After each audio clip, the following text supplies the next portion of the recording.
Hey, y'all. Welcome back to Undeniable Truth Podcast, part two to Secret and Lies. So, I know we last left off on, I know everybody's like, wait, you left us at a cliffhanger. Like, what happened? I know I left you guys on a little bit of cliffhanger, but we got to get right back into it. So, last part, I ended up contacting his brother. I didn't get no answer. But guess who ended up contacting me? The damn jackass. Yes, I said it, jackass. He ended up reaching out, telling me he's in a meeting and the fact that I'm all concerned and da da da. Basically, excuses. And me being so upset and vulnerable, and I'm just like, I don't even want to deal with you. Literally, I was just like, I'm done. And I hung up the phone. Literally. And I was just so heartbroken, and I just kept thinking in my mind, like, I don't understand, why are you playing games? Who do you think you're playing with? Like, I'm not saying I'm the best girl out here. I'm never gonna say anything like that. I'm just like any other girl that's out here looking for love and their person. But I don't like anybody playing with my emotions. Like that's that's a dub. Sorry. But in saying that, a couple days passed and we ended up speaking, and he just wanted to explain himself and try to make himself look like, hey, I'm not here to hurt you. I do love you. I do care about you. Like, give me another chance type of thing. And being me, because I'm sweet and loving, I gave him another chance. But it seemed like things got better in giving him another chance. We got tighter. Our relationship being, even though it was distant, it got tighter. The communication got tighter. We were planning other things. He was renting a place, as he claimed, because when he first went down there, he was staying with his friend and his family. And I thought that was a little weird. And then he said to me, hey, I'm actually looking at this whole place that he was renting. He sent me the video and everything. This is actually what he sent to me when we were going through this little breakup. And I'm just like, okay, that doesn't impress me. But as we did continue the relationship, I'm like, okay, so when are you moving into this place? Because you showed me the place and then you made it seem like, oh, I got it for us. And I'm like, how are you getting something for us where we never even really discussed me moving down there? Like, it was just very, very sus and weird.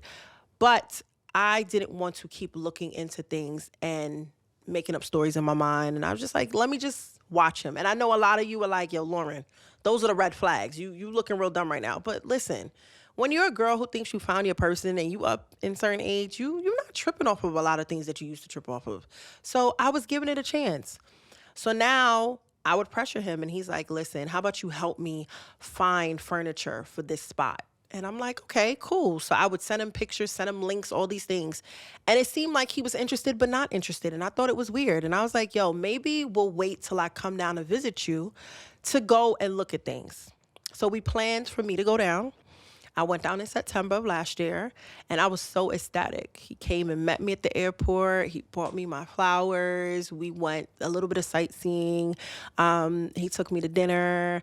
And the thing that made it really sus now is the fact that I didn't quite understand little things about him. I still didn't meet his friend's family, but I met the friend.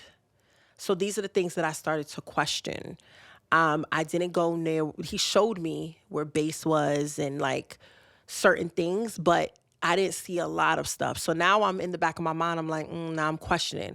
We decided to go to the movie theater, and this fool is sitting there on his phone, but he's slanted. And I'm like, well, who is he talking to? Like this, and he's like, oh, I'm just sending emails. And I'm like, you're sending emails on a Saturday evening at 9 o'clock at night, but okay, whatever. Left it alone. We had an argument, left it alone. It was a day before I was leaving. I didn't want to make it a big deal. Ended up going to the airport. He was able to come through security with me and sit with me and eat breakfast. And I thought, like, okay, what am I really going to do when I get back? Because I'm seeing things that's not adding up. But as time went on, he started showing me like good signs of him. And I was like, okay, things just seemed like, it seemed more as if like he appreciated me more just from me coming down there.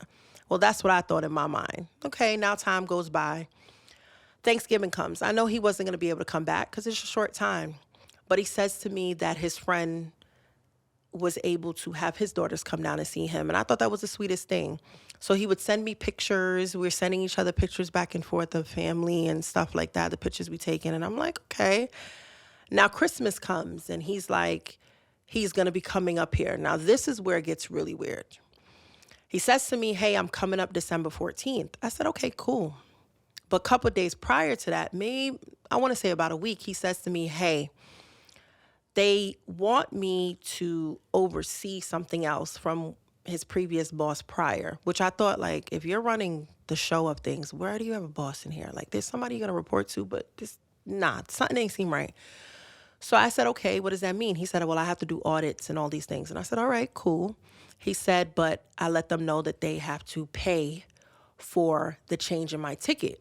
And I was like, okay, cool beans. So I said, if you're not coming on the 14th, when are you coming? He said, on the 19th. I said, all right, no problem.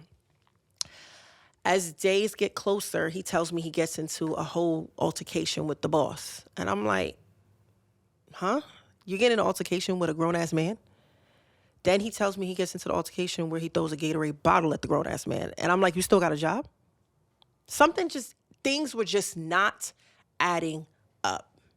And I'm getting frustrated, but I'm trying not to blow my bubble. I'm trying to just keep it cool. So now I'm like, okay, well, you're supposed to be on this flight. You're not going to be on a flight.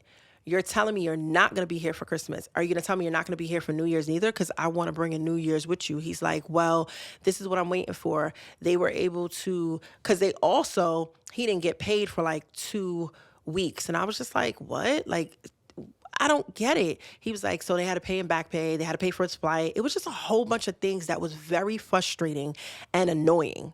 And I was just like, something just don't seem right. So I just kept observing. Now, as time went on, I know myself as a woman, when you're at your wit's end, you check out mentally before you check out physically. And it's the truth. For me, I was already getting checked out because I'm getting aggravated because I felt like I was giving this person my time for the last 8 months of him not being here. And the first 5 months of our relationship, you told me it was me and you. You made it seem like it was me and you. You're doing everything perfect to only be put in a situation now that things are just not adding up and you're hiding something. So I will never forget, on December 28th, he says to me that he was waiting for approval to get his time off. I said, so now we're waiting for an approval? So first you got into it with your boss. Then they owe you money, your ticket. Now you're waiting for approval. I was at my wit's end, okay? He says to me, well, I got the approval now. I was already done. I went off. And I said, you take me for granted. You're selfish. And I just cannot deal with this no more. And he said something to the sorts like he was disgusted with me because of things that he felt like I was throwing in his face, but I wasn't throwing anything in his face. The understanding that I had is I could see why other people see you as a selfish person. That's basically what I was trying to say. And he took it however he wanted to take it. So after that, we ended it. A couple days later, he had to return something to me, and I told him thank you for it. And I really told him, I said, I wish it didn't have to go this way. But all I ever wanted from you was honesty. He said his piece, whatever, left it alone. Now, to remind you, I don't take certain breakups very well. And this was something I took to heart because this was not a person I was just dating. This was somebody I was dating a distance. This was a person I was building a future with. We did discuss how I wanted to come down there and live down there in 2025. Now, do not get me wrong. I wasn't going to up and leave my life for him. But if I would have been able to transfer a job and do certain things, I would have done it. But not only that, I did want a better, living for my son. And New York is getting expensive, so that was another reason. But 2 weeks passed, and his birthday came. And yeah, I'm thinking about him. But it just so happens he calls me on FaceTime. Now, I wasn't going to pick up, but I ended up picking it up. And I didn't say anything. He just looked at me, and he was like, thank you for picking up. I really appreciate that. And he was like, I thought I would have heard from you today. Excuse me? Didn't we break up 2 weeks ago? What do you mean you thought you would have heard from me today? When I'm done with somebody, I'm done. I said, were you there for me for my birthday? Because the last time I checked, you weren't. So I'm a little confused. So he ain't say nothing. So I said, all right, got off the phone. He called my phone an hour later, didn't pick up. Called my phone another hour later, didn't pick up. The next morning, I said to myself, do you really want answers? How are you going to go about this? I said, one thing I've learned as a woman over the years, screaming and yelling at a man, you're never going to get an answer. But if you're calm and you ask the appropriate and right questions, you might. So I reached out and I said, hey, noticed that you reached out to me last night again. Everything okay? He calls me. He's like, where are you off to? And I was like, I got to go do a job real quick. What's up? He was like, can I call you later when I'm up? I said, no problem. So he ended up calling me around 4:30 that day. And the first thing he says to me is like, yo, I miss you. And I'm like, it's funny that you say you miss me. So he says to me, why you say that? I said, it's crazy that I've only asked you for the truth and you never really give it to me. He was like, what do you mean? I said, so you were in New York? He was like, yeah, I actually just got back 3 days ago. Now, to remind you guys, before we broke up, he told me he was coming to New York from the 31st and going back the 5th. He actually said that he came back from New York 3 days later. If your birthday's the 12th, that means you just came back. What? On the 9th, the 10th, around that time, one of them days? So you lied right there. You're starting the conversation with a lie. I said, how's your kids? How's the girls? He was like, they're good. They actually just came back with me. You're telling me another lie. I said, you're lying. He said, what do you mean? I said, your girls didn't just get back. I said, I will never forget your kid's birthday is one of your daughter's birthdays a couple days before yours. And I know she didn't celebrate it in New York. She celebrated it down there, didn't she? Silence. I said, she did, didn't she? I said, I said, I think it's funny that your kids are down there and you didn't bother to tell me. And I said, all I keep asking for is the truth. So let's get right into it. Did you cheat on me? Silence. I said, I'm just asking again for the truth. Did you cheat on me? He goes, yes, I cheated on you with 2 women. I said, excuse me? I said, 2 women from where? He was like, 2 women that I worked with. Excuse me? I said, so what else are you lying about? Were you even ever divorced? Not on paper. You must be fucking lying. Not on paper. So you mean to tell me you lied about being divorced? You've been cheated on me down there. What was your reasoning for cheating on me? I got lonely. Excuse me? You have a whole girlfriend that can travel. You can travel to her. And you got lonely. So you decided to have sex with 2 women you worked with? Oh, yeah, I didn't mention that part. He works with them.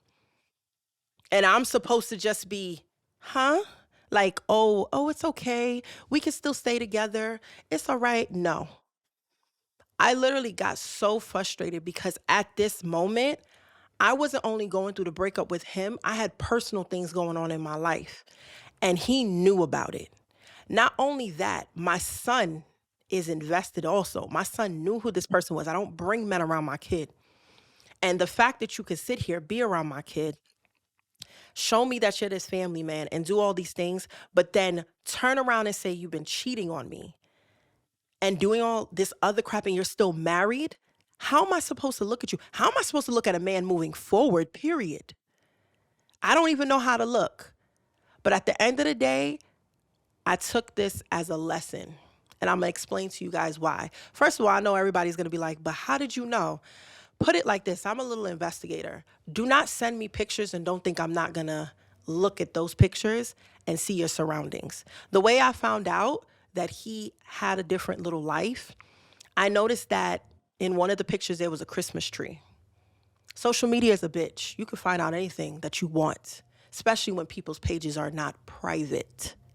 So I was able to see that same Christmas tree in one of the videos that someone in his life put up.